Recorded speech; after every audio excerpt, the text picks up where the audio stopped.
So I'm opening the form. So there's the form. I'm going to fill out the form. I'm going to fill in my content.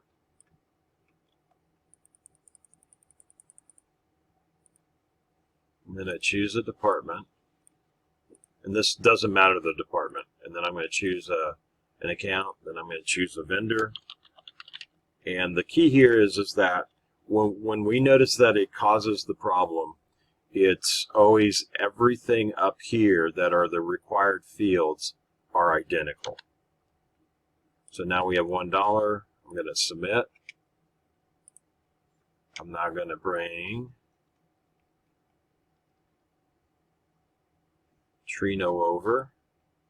So I'm going to jump out, jump back into the Documents Center, and I'm going to look at the purchasing cabinet. In the purchasing cabinet, there it is. So again, as I look at this, you'll see $1 and $1 and 1. I can look at that if you want me to make that bigger. So 1 and 1, just so you see that. Now I'm going to come back here, minimize this. I'm going to close this, close all. No. I'm reopening the PDF, filling it out identically. And the key is you might ask, well, why are we filling out identically?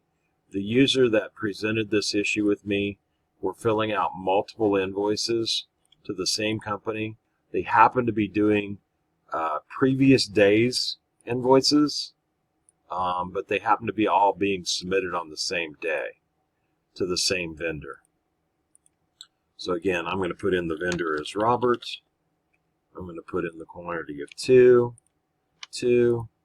There's $4. So now I'm going to hit submit again. It's submitting. I'm going to bring back up cams. I'm going to jump back out, jump back into Docuphase. I'm again going to drag this down. There's the 1. If I come down here and look at the PDF, you'll see that it is now changed to 2 and 2, and it is the only one that's there. So again, it's getting replaced right there.